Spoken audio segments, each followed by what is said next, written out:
வணக்கம். பொதிகை செய்திகளுக்காக விஜயகிருஷ்ணன். தலைப்புச் செய்திகள். வாக்குப்பதிவு இயந்திரங்களின் 50% ஒப்புகைச் சீட்டுகளை சரிபார்க்க வேண்டும் என்ற எதிர்க்கட்சியினரின் கோரிக்கை. தேர்தல் ஆணையம் பதிலளிக்க உச்சநீதிமன்றம் உத்தரவு.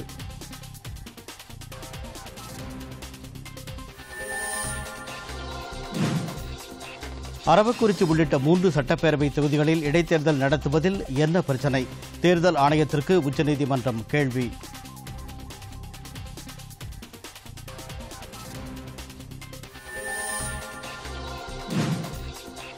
திமுக கூட்டணியில் உள்ள கட்சிகள் போட்டியிடும் தொகுதிகள் விவரம் வெளியீடு.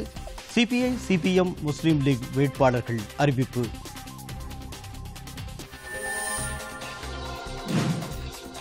சேலத்தைச் சேர்ந்த பெரியசாமி ராமசாமிக்கு மூலிகை மருந்தை கண்டறிந்ததற்கான விருது உட்பட பல்வேறு துறைகளில் சிறந்து விளங்கும் கண்டுபிடிப்பாளர்களுக்கு விருதுகளை வழங்கினார் குடியரசுத் தலைவர் ராம்நாத் கோவிந்த்.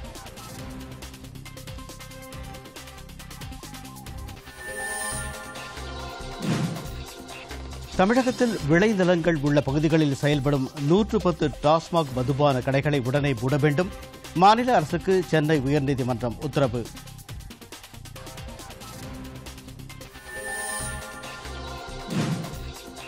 எடப்பாடி பழனிசாமி, ஓ பன்னீர்செல்வம் தலைமையிலான அஇஅதிமுகவுக்கு இரட்டை இலை சின்னம் ஒதுக்கப்பட்டதற்கு தடை விதிக்க உச்சநீதிமன்றம் மறுப்பு.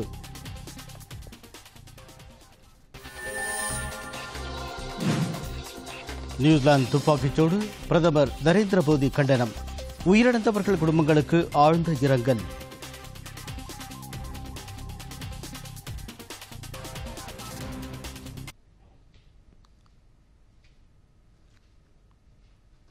விரிவான செய்திகள். மக்களவைத் தேர்தலில் ஒவ்வொரு தொகுதியிலும் வாக்குப்பதிவு இயந்திரத்தின் 50% ஒப்புகை சீட்டுகளை சரிபார்க்க வேண்டும் என்று எதிர்க்கட்சியினர் விடுத்த கோரிக்கை குறித்து பதிலளிக்குமாறு தேர்தல் ஆணையத்திற்கு உச்சநீதிமன்றம் உத்தரவிட்டுள்ளது. மக்களவைத் தேர்தலுக்காக நாடு முழுவதும் சுமார் 10 லட்சம் வாக்குச்சாவடிகள் அமைக்கப்பட்டுள்ளன. அனைத்து வாக்குச்சாவடிகளிலும் மின்னணு வாக்குப்பதிவு இயந்திரங்களுடன் யாருக்கு வாக்களித்தோம் என்பதை வாக்காளர்கள் அறிந்து கொள்ளும் வசதியுடனான ஒப்புகை சீட்டு இயந்திரங்களும் பயன்படுத்தப்படும் என தேர்தல் ஆணையம் அறிவித்துள்ளது. இந்த ஒப்புகை சீட்டை மாதிரிக்கு ஒரு தொகுதியில் ஏதேனும் ஒரு வாக்குச்சாவடியில் மட்டும் சரிபார்த்துக் கொள்ளலாம் என தேர்தல் ஆணையம் தெரிவித்துள்ளது. தேர்தல் ஆணையத்தின் இந்த விதிமுறைக்கு எதிராக 21 கட்சித் தலைவர்கள் உச்சநீதிமன்றத்தில் வழக்கு தொடர்ந்துள்ளனர். தெலுங்கு தேசம் தலைவர் சந்திரபாபு நாயுடு, திமுக தலைவர் மு க ஸ்டாலின், தேசியவாத காங்கிரஸ் தலைவர் சரத்பவார், தேசிய மாநாட்டு கட்சியின் உமர் அப்துல்லா, ஆம் ஆத்மி கட்சியின் அரவிந்த் கெஜ்ரிவால், சமாஜ்வாதி கட்சியின் அகிலேஷ் யாதவ், திரிணாமுல் காங்கிரஸ் மூத்த தலைவர் டெரிக் ஓ பிரைன் உள்ளிட்ட 21 கட்சித் தலைவர்கள் இது தொடர்பாக வழக்கு தொடர்ந்துள்ளனர்.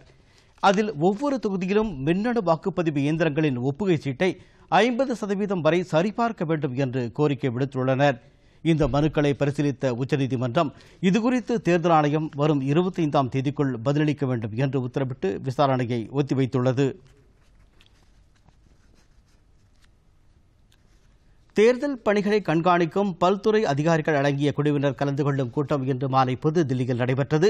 அரசியல் கட்சிகள் மற்றும் வேட்பாளர்களின் தேர்தல் செலவை கட்டுப்படுத்துவது, தேர்தலின் போது மேற்கொள்ள வேண்டிய நடவடிக்கைகள், பல்வேறு துறைகளுக்கு இடையே ஒத்துழைப்பை ஏற்படுத்தி தேர்தல் கண்காணிப்பு பணிகளை செவ்வனே நிறைவேற்றுவது உள்ளிட்ட பல்வேறு அம்சங்கள் குறித்து இந்த கூட்டத்தில் விவாதிக்கப்பட்டதாக தெரிகிறது. தேர்தல் பிரச்சாரத்தின் போது கள்ள நோட்டு, போதைப்பொருள், கள்ளச்சாராயம், வாக்காளர்களுக்கு பணம் கொடுப்பது போன்ற சட்டவிரோத செயல்பாடுகளை தடுக்க தொகுதி வாரியாக மேற்கொள்ள வேண்டிய நடவடிக்கைகள் குறித்து சம்பந்தப்பட்ட துறையினருக்கு இந்த கூட்டத்தில் விளக்கம் அளிக்கப்பட்டதாகவும் தகவல்கள் தெரிவிக்கின்றன. தேர்தலை அமைதியாக நடத்தி முடிக்க மாநிலங்களுக்கு இடையிலான எல்லை, சர்வதேச எல்லைப் பகுதிகளில் மேற்கொள்ள வேண்டிய பாதுகாப்பு நடவடிக்கைகள் குறித்தும் இந்த கூட்டத்தில் விவாதிக்கப்பட்டதாக தெரிகிறது. தமிழகத்தில் அரவக்குறிச்சி உள்ளிட்ட 3 சட்டப்பேரவை தொகுதிகளில் இடைத்தேர்தலை நடத்துவதில் என்ன பிரச்சினை என தேர்தல் ஆணையத்திற்கு உச்சநீதிமன்றம் கேள்வி எழுப்பியுள்ளது. மக்களவைத் தேர்தல் தேதி அறிவிப்பை தேர்தல் ஆணையம் கடந்த 10ஆம் தேதி வெளியிட்டது. அதில் தமிழகத்தில் காலியாக உள்ள 21 சட்டப்பேரவை தொகுதிகளில் 18 தொகுதிகளுக்கும் மக்களவைத் தேர்தலுடன் ஏப்ரல் 18ஆம் தேதி இடைத்தேர்தல் நடைபெறும் என அறிவிக்கப்பட்டுள்ளது.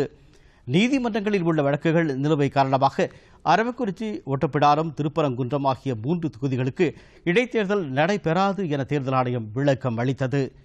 இந்நிலையில் மக்களவைத் தேர்தலுடனான தமிழகத்தில் காலியாக உள்ள அரவக்குறிச்சி, ஒட்டப்பிடாரம், திருப்பரங்குன்றம் ஆகிய தொகுதிகளின் இடைத்தேர்தலையும் நடத்த தேர்தல் ஆணையத்திற்கு உத்தரவிட வேண்டும் என கோரி திமுக அமைப்பு செயலாளர் RS பாரதி உச்சநீதிமன்றத்தில் வழக்கு தொடர்ந்துள்ளார். இந்த மனு மீது இன்று நடைபெற்ற விசாரணையின் போது அரவக்குறிச்சி உள்ளிட்ட 3 தொகுதிகளிலும் இடைத்தேர்தலை நடத்துவதில் என்ன பிரச்சனை என கேள்வி எழுப்பிய நீதிபதிகள் இது தொடர்பாக இம்மாதம் 25ஆம் தேதிக்குள் தேர்தல் ஆணையம் பதிலளிக்க உத்தரவிட்டு வழக்கை ஒத்திவைத்தனர். நாட்டு மக்கள் அனைவருக்கும் குறைந்தபட்ச சுகாதார சேவைகள் கிடைப்பதை உறுதி செய்யும் வகையில் சுகாதார சேவை உரிமை சட்டம் கொண்டு வருவது குறித்த வாக்குறுதி காங்கிரஸ் தேர்தல் அறிக்கையில் இடம்பெறும் என்று அக்கட்சியின் தலைவர் ராகுல் காந்தி தெரிவித்துள்ளார். ராய்ப்பூரில் மருத்துவத்துறையினரிடையே உரையாடிய அவர் சுகாதாரத்துறைக்கான நிதி ஒதுக்கீட்டை மொத்த உள்நாட்டு உற்பத்தியில் 3% அதிகரிப்பது, மருத்துவர்கள் உள்ளிட்ட அத்துறை சார்ந்த வல்லுநர்களின் எண்ணிக்கையை அதிகரிப்பது உள்ளிட்ட 3 முக்கிய அம்சங்கள் காங்கிரஸ் தேர்தல் அறிக்கையில் இடம்பெறும் என்றார். காங்கிரஸ் ஆட்சிக்கு வந்தால் கல்வித்துறைக்கான நிதி ஒதுக்கீடும் அதிகரிக்கப்படும் என்று குறிப்பிட்டார். இந்தியா கிராமப்புற வாழ்வியல் நடைமுறையில் இருந்து நகர்ப்புற நடைமுறைக்கு மாறிக்கொண்டிருப்பதாக கூறிய ராகுல் காந்தி பெருமளவிலான இந்த மாற்றம் வேதனைக்குரியது என்று தெரிவித்தார். இதனிடையே காங்கிரஸ் பொதுச் செயலாளர் பிரியங்கா காந்தி மக்களவைத் தேர்தலுக்கான தமது பிரச்சாரத்தை உத்தரப்பிரதேச மாநிலத்தில் வரும் 18ஆம் தேதி தொடங்கவுள்ளார். பிரயாக்ராஜ் மற்றும் வாரணாசி உள்ளிட்ட இடங்களில் அவர் பிரச்சாரம் செய்யவிருப்பதாகவும் உத்தரப்பிரதேச காங்கிரஸ் தலைவர் ராஜ் பப்பர் தெரிவித்துள்ளார். தேர்தல் நடத்தை விதிமுறைகளை மீறி பொது இடங்களில் வைக்கப்பட்டுள்ள பிரதமர் நரேந்திர மோடி தலைமையிலான அரசின் சாதனை விளக்க விளம்பர பதாகைகளை அகற்ற நடவடிக்கை எடுக்குமாறு காங்கிரஸ் கட்சி தேர்தல் ஆணையத்திடம் வலியுறுத்தியுள்ளது.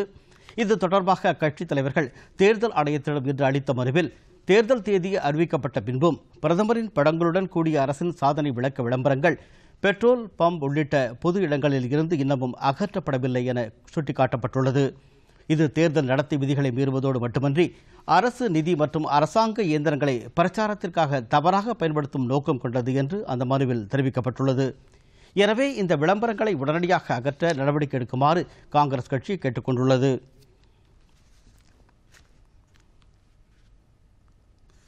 சிறப்பான புதிய கண்டுபிடிப்புகளை மேற்கொண்ட இளம் கண்டுபிடிப்பாளர்களுக்கு குடியரசுத் தலைவர் ராம்நாத் கோவிந்த் விருதுகளை வழங்கினார்.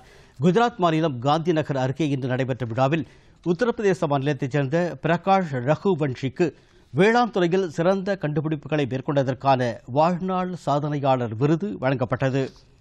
கால்நடைகளுக்கு ஏற்படும் ஒட்டுண்ணி நோய்களுக்கு சிறந்த மூலிகை மருந்தை கண்டறிந்ததற்கான விருது தமிழக சேலத்தைச் சேர்ந்த பெரியசாமி ராமசாமிக்கு வழங்கப்பட்டது. இந்த நிகழ்ச்சியின் போது புதிய கண்டுபிடிப்புகள் மற்றும் தொழில் முனைவோர் திருவிழாவை குடியரசுத் தலைவர் தொடங்கி வைத்து உரையாற்றினார். Participation from several grassroots innovators who have been inspired to find effective solutions to problems that they experienced in their communities. I congratulate all the award winners. I hope they will continue to be an inspiration for the entire society. The creativity and efforts they have put in to conceive practical solutions to everyday problems is commendable.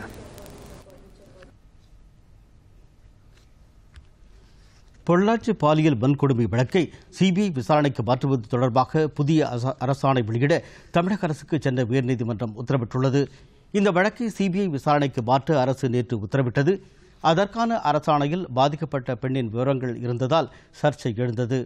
இது தொடர்பான வழக்கை இன்று விசாரித்த நீதிமன்றம் பாதிக்கப்பட்ட பெண்ணின் விவரங்களை நீக்கி புதிய அரசாணை வெளியிட சென்னை உயர்நீதிமன்றம் உத்தரவிட்டுள்ளது. மேலும் பொள்ளாச்சி பாலியல் வன்கொடுமை தொடர்பான வீடியோக்களை வைத்திருப்பதும் பகிர்வதும் குற்றம் என நீதிமன்றம் கூறியுள்ளது. இது தொடர்பாக இணையத்தில் உள்ள வீடியோக்களை நீக்க நடவடிக்கை எடுக்குமாறு மத்திய அரசுக்கு நீதிமன்றம் உத்தரவிட்டது. இதனிடையே இந்த சம்பவத்தில் துன்புறுத்தலுக்கு ஆளான பெண் பற்றிய விவரங்களை சட்ட விதிமுறைகளை மீறி வெளியிட்டதற்காக அந்த பெண்ணிற்கு இழப்பீடாக 25 லட்சம் ரூபாய் வழங்குமாறு தமிழக அரசுக்கு உயர்நீதிமன்ற மதுரை கிளை உத்தரவிட்டுள்ளது. மேலும் அந்த பெண்ணின் விவரங்கள் நீக்கிவிட்டு புதிய அரசாணையை பிறப்பிக்குமாறு உத்தரவிட்ட நீதிபதிகள் அந்த பெண் பற்றிய விவரங்களுடன் கூடிய அரசாணை பிறப்பித்ததன் காரணமான அதிகாரிகள் மற்றும் காவல்துறை கண்காணிப்பாளர் மீதும் துறை ரீதியிலான நடவடிக்கை எடுக்கவும் அறிவுறுத்தியுள்ளது. இனி வருவது தேர்தல் செய்திகள்.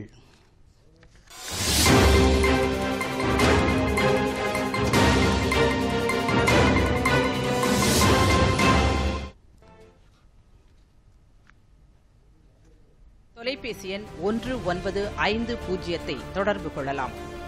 வாக்குச்சாவடியில் வாக்குச்சீட்டுடன் வாக்காளர் அடையாள அட்டை, ஆதார் அட்டை, பான் கார்டு, ஓட்டுநர் உரிமம், பாஸ்போர்ட், அரசு சார்ந்த அலுவலக அடையாள அட்டை, புகைப்படத்துடன் கூடிய வங்கி கணக்கு புத்தகம் ஆகியவற்றில் ஏதாவது ஒன்றை காண்பிக்க வேண்டும்.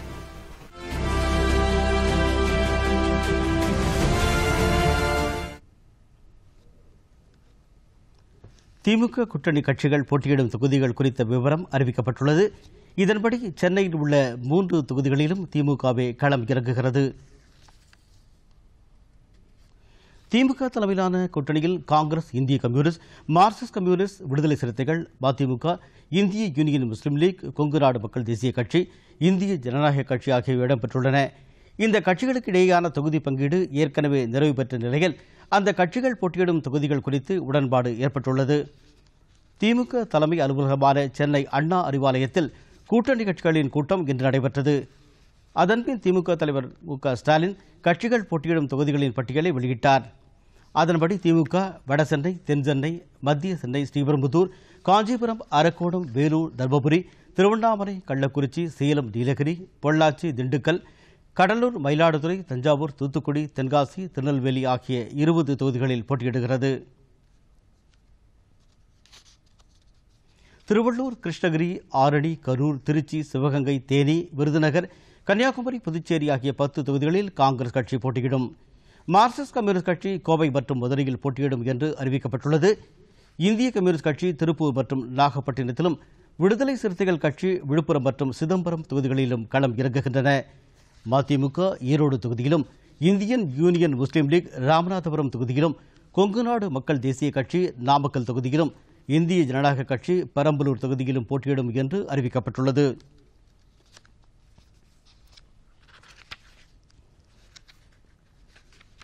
திமுக கூட்டணியில் இடம்பெற்றுள்ள இடதுசாரி கட்சிகள் மற்றும் முஸ்லீம் லீக் வேட்பாளர்களின் பட்டியல் அறிவிக்கப்பட்டுள்ளது. இந்திய கம்யூனிஸ்ட் கட்சியின் சார்பில் போட்டியிடும் வேட்பாளர்களின் பட்டியலை அக்கட்சியின் மூத்த தலைவர் நல்லக்கண்ணு இன்று மாலை அறிவித்தார். இதன்படி திருப்பூர் தொகுதியில் சுப்பராயனும், நாகப்பட்டினம் தொகுதியில் எம். செல்வராஜும் போட்டியிடுகின்றனர். மார்க்சிஸ்ட் கம்யூனிஸ்ட் கட்சியின் சார்பில் போட்டியிடும் வேட்பாளர்களின் பட்டியலை சென்னை தியாகராய நகரில் உள்ள கட்சி அலுவலகத்தில் மார்க்சிஸ்ட் கம்யூனிஸ்ட் கட்சியின் மாநில செயலாளர் கே. பாலகிருஷ்ணன் இன்று அறிவித்தார். கோவையில் பி.ஆர். நடராஜன், மதுரையில் சு. வெங்கடேசன் ஆகியோர் போட்டியிடுவார்கள் என்று அறிவிக்கப்பட்டுள்ளது. கோவை நாடாளுமன்ற முன்னாள் உறுப்பினரான பி.ஆர். நடராஜன் 1968ஆம் ஆண்டு முதல் கட்சியின் பல்வேறு பொறுப்புகளில் இருந்தவர். மதுரை தொகுதியில் போட்டியிடும் எழுத்தாளர் சு. வெங்கடேசன் காவல் கோட்டம் என்ற நாவலை இயற்றியதற்காக சாகித்ய அகாதமி விருது பெற்றவர் என்பது குறிப்பிடத்தக்கது. திமுக கூட்டணியில் போட்டியிடும் இந்தியன் யூனியன் முஸ்லீம் லீக் கட்சிக்கு ராமநாதபுரம் தொகுதி ஒதுக்கப்பட்டுள்ளது. அந்த தொகுதியின் வேட்பாளராக ராமநாதபுரம் மாவட்டம் குருவாடியைச் சேர்ந்த கே. நவாஸ் கனி ஏணி சின்னத்தில் போட்டியிடுவார் என்று அக்கட்சியின் தலைவர் காதர் மொஹிதீன் அறிவித்துள்ளார்.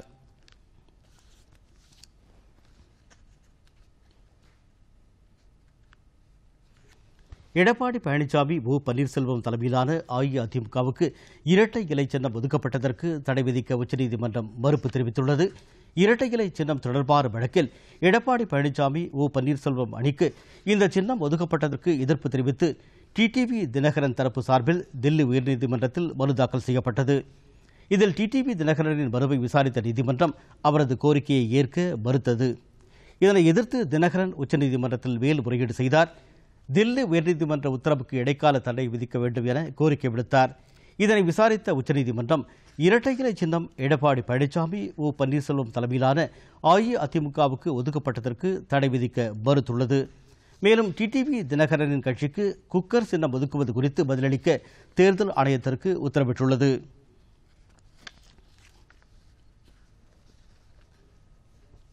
காங்கிரஸ் தலைவர் ராகுல் காந்தி சென்னையில் பங்கேற்ற மாணவியருடனான கலந்துரையாடல் கூட்டத்தை நடத்தியது குறித்து விசாரணை நடத்த தமிழக அரசு உத்தரவிட்டுள்ளது.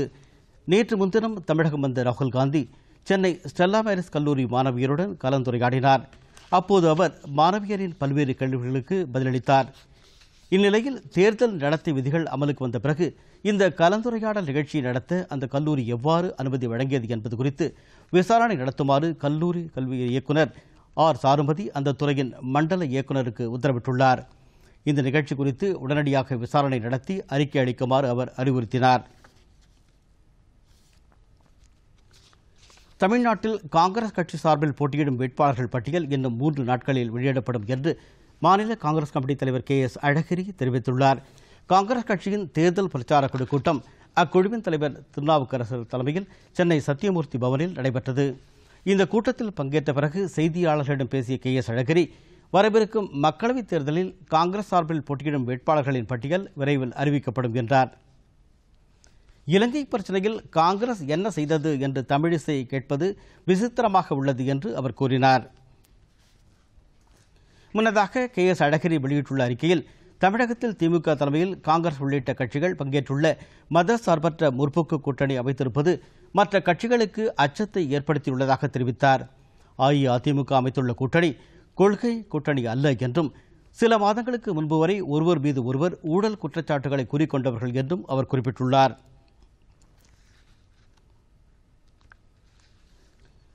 சிறுபான்மையினர் நலன் காக்கப்படும் என்பது உள்ளிட்ட பல்வேறு வாக்குறுதிகளை கொண்ட தேர்தல் அறிக்கையை பாட்டாளி மக்கள் கட்சி வெளியிட்டுள்ளது. மக்களவைத் தேர்தலையொட்டி 94 பக்கங்கள் கொண்ட தேர்தல் அறிக்கையை பாமக இன்று வெளியிட்டுள்ளது. சென்னையில் அக்கட்சியின் நிறுவனர் ராமதாஸ் தேர்தல் அறிக்கையை வெளியிட்டார். அப்போது அன்புமணி ராமதாஸ், GK படி, வழக்கறிஞர் பாலு உள்ளிட்டோர் உடன் இருந்தனர். அதில் வேளாண் துறைக்கு முக்கியத்துவம், விவசாயிகள் கடன் தள்ளுபடி, நதிகள் இணைப்பு, காவிரி பாசன மாவட்டங்களை பாதுகாக்கப்பட்ட வேளாண் மண்டலமாக அறிவித்தல், லோக்பால் அமைப்பை ஏற்படுத்துதல், ஜாதிவாரி மக்கள் தொகை கணக்கெடுப்பு, வருமான வரி விலக்கு வரம்பை 7 லட்சம் ரூபாயாக உயர்த்துதல், புகையிலை மற்றும் மது ஒழிப்பு உள்ளிட்டவற்றுக்காக பாமக பாடுபடும் என்று உறுதியளிக்கப்பட்டுள்ளது. பின்னர் செய்தியாளர்களிடம் பேசிய ராமதாஸ், 36 தலைப்புகளில் வெளியிடப்பட்டுள்ள இந்த தேர்தல் அறிக்கையில் தமிழ் மொழி வளர்ச்சி, சிறுபான்மையினர் நலன் உள்ளிட்ட பல அம்சங்கள் இடம்பெற்றுள்ளதாகவும், பாமக ஆதரவுடன் அமையும் அரசிடம் இந்த கோரிக்கைகள் வலியுறுத்தப்படும் என்று தெரிவித்தார். தருமபுரி மாவட்டம் பெண்ணாகரத்தில் தேர்தல் குறித்து விழிப்புணர்வு பேரணி நடைபெற்றது. வரும் மக்களவைத் தேர்தலில் 100% வாக்களிப்பதை வலியுறுத்தும் வகையில் நடத்தப்பட்ட இந்த பேரணியில் மகளிர் சுய உதவிக் குழுவினர் மற்றும் ஏராளமான பொதுமக்கள் கலந்து கொண்டனர். இதில் தேர்தல் தொடர்பான விழிப்புணர்வு வாசகங்கள் அடங்கிய பதாகைகளை ஏந்தியபடி அவர்கள் சென்றனர். மாவட்ட மகளிர் திட்ட அலுவலர் ஆர்த்தி கல்லூரி மாணவர்கள் மற்றும் புதிய வாக்காளர்கள் மத்தியில் மின்னணு வாக்குப்பதிவு இயந்திரங்கள் தொடர்பான செயல் விளக்கத்தை செய்து காண்பித்தார்.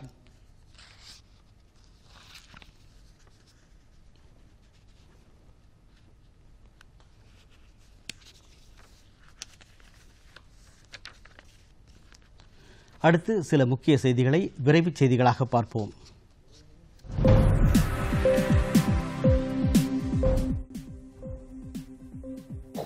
திண்டுக்கல் காந்தி கிராமிய நிகர்நிலை பல்கலைக்கழகத்தில் இயற்கை வேளாண்மை தொடர்பான தேசிய கருத்தரங்கம் இன்று நடைபெற்றது. வேளாண் துறை இணை இயக்குநர் மனோகர் தலைமையில் நடைபெற்ற இந்த கருத்தரங்கில் இயற்கை வேளாண்மையினால் ஏற்படும் நன்மைகள் மற்றும் தரம் குறித்து எடுத்துரைக்கப்பட்டது. மேலும் வேளாண்மையில் வேதிப்பொருட்களை பயன்படுத்துவதால் ஏற்படக்கூடிய பாதிப்புகள், விளைபொருட்களின் தரம் குறைதல், நீர் மேலாண்மை உள்ளிட்ட பல்வேறு கருத்தாக்கங்கள் இடம்பெற்றன. காஞ்சிபுரம் ஏகாம்பரநாதர் கோவில் சிலை முறைகேடு வழக்கில் இந்து சமய அறநிலையத்துறை முன்னாள் ஆணையர் வீர சண்முகமணியை சிலை கடத்தல் தடுப்பு பிரிவு காவல்துறையினர் கைது செய்துள்ளனர். தமிழகத்தில் சிலை கடத்தல் தொடர்பான வழக்குகளை பொன் மாணிக்கவேல் தலைமையிலான சிலை கடத்தல் தடுப்பு பிரிவு போலீசார் விசாரித்து வருகின்றனர். காஞ்சிபுரம் ஏகாம்பரநாதர் கோவிலில் சோமாஸ்கந்தர் எழுவார் குழலி சிலைகள் செய்ததில் சுமார் 8 கிலோ தங்கம் கையாடல் செய்யப்பட்டது தெரியவந்தது. இந்த வழக்கில் ஏற்கனவே இந்து சமய அறநிலையத்துறை கூடுதல் ஆணையர் கவிதா உட்பட 10 பேர் கைது செய்யப்பட்டுள்ள நிலையில் இன்று இந்து சமய அறநிலையத்துறை முன்னாள் ஆணையர் வீர சண்முகமணியை சிலை கடத்தல் தடுப்பு பிரிவு போலீசார் கைது செய்துள்ளனர். அனுமதி இல்லாமல் விவசாய நிலங்கள் உள்ள பகுதிகளில் செயல்படும் 110 டாஸ்மாக் கடைகளை உடனே மூட தமிழக அரசுக்கு சென்னை உயர்நீதிமன்றம் உத்தரவிட்டுள்ளது. ஈரோடு மாவட்டத்தைச் சேர்ந்த ஒருவர் தாக்கல் செய்த மனுவில் டாஸ்மாக் கடை உள்ள இடத்துக்கு அருகே விவசாயம் நடைபெறுவதால் கடையை அகற்ற உத்தரவிட வேண்டும் என்று கூறியிருந்தார். வழக்கை விசாரித்த நீதிபதிகள் எஸ். மணிக்குமார், சுப்பிரமணியம் பிரசாத் ஆகியோர் அடங்கிய அமர்வு தமிழகம் முழுவதும் விவசாய நிலங்களுக்கு அருகே செயல்படும் டாஸ்மாக் கடைகள் எத்தனை என விளக்கமளிக்க உத்தரவிட்டிருந்தனர். இந்நிலையில் இந்த வழக்கு இன்று மீண்டும் விசாரணைக்கு வந்தது. அனுமதி இல்லாமல் விவசாய நிலம் உள்ள பகுதிகளில் செயல்படும் 110 டாஸ்மாக் கடைகளை உடனே மூட வேண்டும் எனவும், கடைகளை மூடியதற்கான அறிக்கையை வரும் 18ஆம் தேதி நீதிமன்றத்தில் தாக்கல் செய்ய வேண்டும் எனவும் நீதிபதிகள் உத்தரவிட்டு வழக்கு விசாரணையை 18ஆம் தேதிக்கு ஒத்திவைத்தனர். புதிய தலைமை செயலக முறைகேடு வழக்கை லஞ்ச ஒழிப்புத்துறைக்கு மாற்றிய அரசாணையை ரத்து செய்ததை எதிர்த்து தமிழக அரசு தாக்கல் செய்த மேல்முறையீட்டு மனு மீதான விசாரணையை சென்னை உயர்நீதிமன்றம் 3 வாரங்களுக்கு ஒத்திவைத்துள்ளது. திமுக ஆட்சிக் காலத்தில் புதிய தலைமைச் செயலகம் கட்டியதில் நடைபெற்றதாக கூறப்படும் முறைகேடு குறித்து விசாரிப்பதற்காக ஓய்வு பெற்ற நீதிபதி ஆர். ரகுபதி தலைமையில் விசாரணை ஆணையம் அமைக்கப்பட்டது.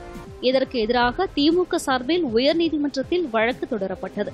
இந்த உத்தரவை எதிர்த்து தமிழக அரசு தாக்கல் செய்த மேல்முறையீட்டு மனு நீதிபதிகள் டி.எஸ். சிவஞானம் மற்றும் பவானி சுப்பராயன் ஆகியோர் அடங்கிய அமர்வு முன்பு இன்று விசாரணைக்கு வந்தது. அப்போது அரசு தரப்பிலும் திமுக தரப்பிலும் கால அவகாசம் கோரியதை அடுத்து இந்த வழக்கை 3 வாரங்களுக்கு நீதிபதிகள் ஒத்திவைத்தனர்.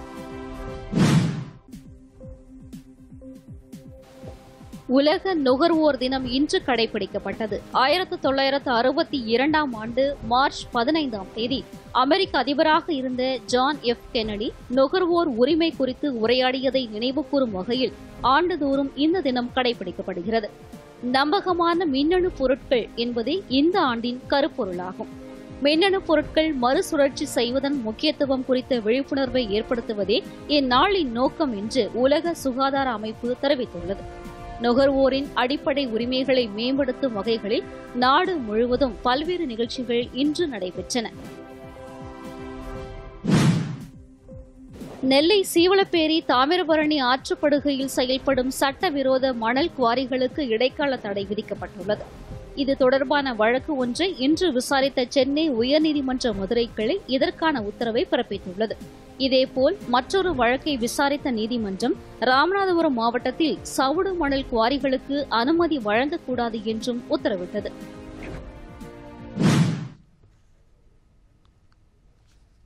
அடுத்து வருவது உலகச் செய்திகள்.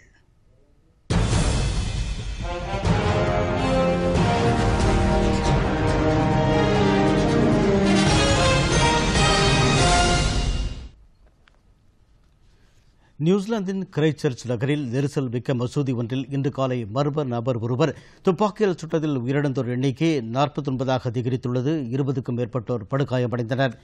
உள்ளூர் நேரப்படி நண்பகல் தொழுகை நடைபெற்றுக் கொண்டிருந்தபோது இந்த சம்பவம் நடைபெற்றதாக அங்கிருந்து வரும் செய்திகள் தெரிவிக்கின்றன. இந்த சம்பவம் நடைபெற்றபோது மசூதியில் பங்களாதேஷ் கிரிக்கெட் அணியினரும் தொழுகையில் ஈடுபட்டிருந்தனர். இருப்பினும் அவர்கள் அனைவரும் காயமின்றி உயிர் தப்பியதாக நேரில் பார்த்தவர்கள் தெரிவித்தனர். உயிரிழந்தவர்களில் குழந்தைகளும் அடங்குவர். துப்பாக்கி சத்தம் கேட்ட பகுதியை நோக்கி விரைந்தபோது அங்கு 4 சடலங்களை பார்த்ததாக சிலர் தெரிவித்தனர். துப்பாக்கியால் சுட்ட நபர் ராணுவ உடை அணிந்திருந்ததாக சிலர் தெரிவித்தனர். துப்பாக்கிச்சூடு நடத்திய நபர் ஒரு பெண் உட்பட 4 பேரை பிணை கைதிகளாக பிடித்தனர். மேலும் மசூதிக்கு வெளியே நிறுத்தப்பட்டிருந்த வாகனங்களில் இருந்து ஏராளமான வெடிகுண்டுகளை காவல்துறையினர் கண்டுபிடித்து செயலிழக்க செய்தனர். இந்த துப்பாக்கிச்சூடு சம்பவத்தை அடுத்து நகரில் உள்ள பள்ளிகளின் கதவுகள் மூடப்பட்டு பலத்த பாதுகாப்பு போடப்பட்டுள்ளது. குழந்தைகள் வெளியே செல்ல அனுமதிக்கப்படவில்லை. இந்த நாள் நியூசிலாந்தின் கருப்பு தினம் என்று அந்நாட்டின் பிரதமர் ஜெசிந்தா ஆர்டன் தெரிவித்துள்ளார். இந்நிலையில் கிரைஸ்ட்சர்ச் நகரில் நாளை பங்களாதேஷ் நியூசிலாந்து இடையே நடைபெறவிருந்த 3வது மற்றும் கடைசி டெஸ்ட் போட்டி ரத்து செய்யப்பட்டுள்ளது. இதனிடையே இந்த துப்பாக்கிச்சூடு சம்பவத்திற்கு பிரதமர் நரேந்திர மோடி கண்டனம் தெரிவித்துள்ளார். இதில் உயிரிழந்தவர்கள் குடும்பங்களுக்கு ஆழ்ந்த இரங்கலை தெரிவித்துக் கொள்வதாகவும் அவர் ட்விட்டர் பக்கத்தில் குறிப்பிட்டுள்ளார். இத்தகைய வன்முறை சம்பவங்களுக்கு எதிராக அனைத்து நாடுகளும் ஒன்றிணைந்து செயல்பட வேண்டும் என்று கேட்டுக் கொண்டுள்ளார். ஆஸ்திரேலிய பிரதமர் ஸ்காட் மோரிசன் இந்த சம்பவம் குறித்து ஆழ்ந்த இரங்கல் தெரிவித்துள்ளார். குழந்தைகள் மற்றும் பெண்கள் உட்பட பலர் உயிரிழந்த இந்த வன்முறை சம்பவம் மனித தன்மையற்ற செயல் என்று கூறியுள்ளார்.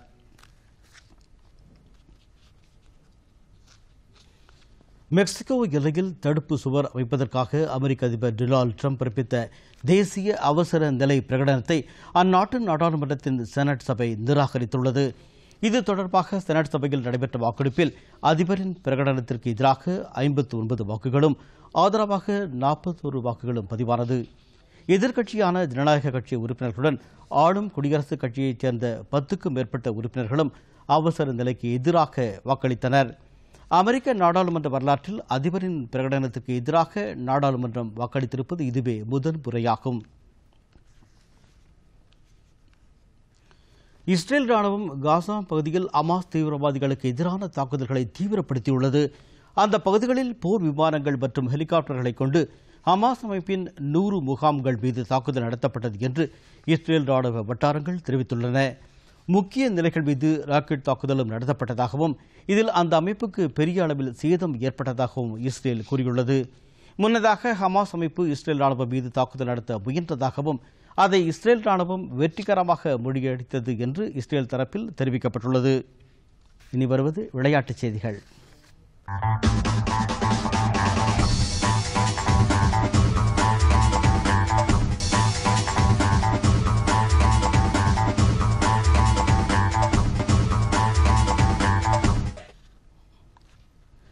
சீன மாஸ்டர்ஸ் பேட்மிண்டன் போட்டியில் ஆசிய ஜூனியர் சாம்பியன் லக்ஷயா சென் ஒற்றையர் பிரிவு காலிறுதிக்கு முன்னேறியுள்ளார்.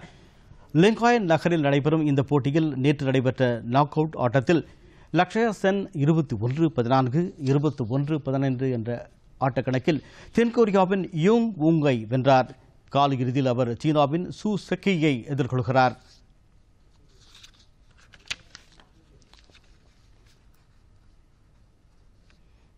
மீண்டும் தலைப்புச் செய்திகள்.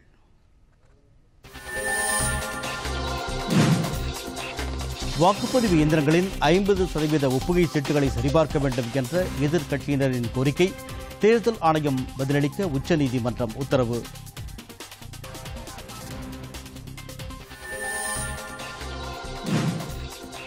அரவக்குறிச்சி உள்ளிட்ட 3 சட்டப்பேரவை தொகுதிகளில் இடைத்தேர்தல் நடத்துவதில் என்ன பிரச்சினை? தேர்தல் ஆணையத்திற்கு உச்சநீதிமன்றம் கேள்வி.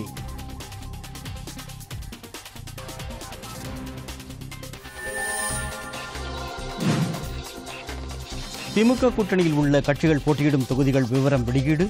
சிபிஐ, சிபிஎம், முஸ்லீம் லீக் வேட்பாளர்கள் அறிவிப்பு.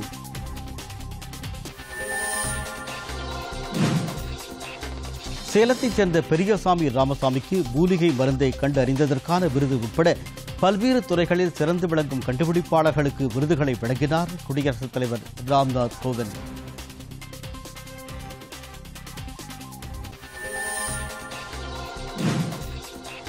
தமிழகத்தில் விளை நிலங்கள் உள்ள பகுதிகளில் செயல்படும் 110 டாஸ்மாக் மதுபான கடைகளை உடனே மூட வேண்டும். மாநில அரசுக்கு சென்னை உயர்நீதிமன்றம் உத்தரவு.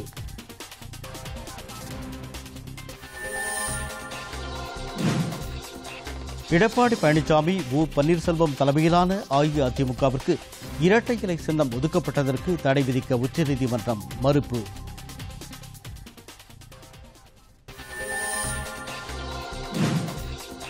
நியூசிலாந்து துப்பாக்கிச்சூடு, பிரதமர் நரேந்திர மோடி கண்டனம். உயிரிழந்தவர்கள் குடும்பங்களுக்கு ஆழ்ந்த இரங்கல்.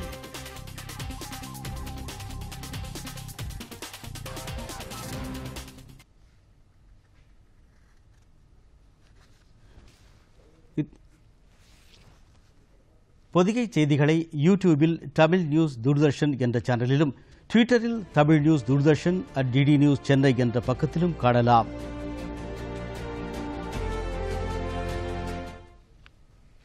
இத்துடன் இந்த செய்தி அறிக்கை நிறைவு பெறுகின்றது. எமது அடுத்த செய்தி அறிக்கை இரவு 10 மணிக்கு. வணக்கம்.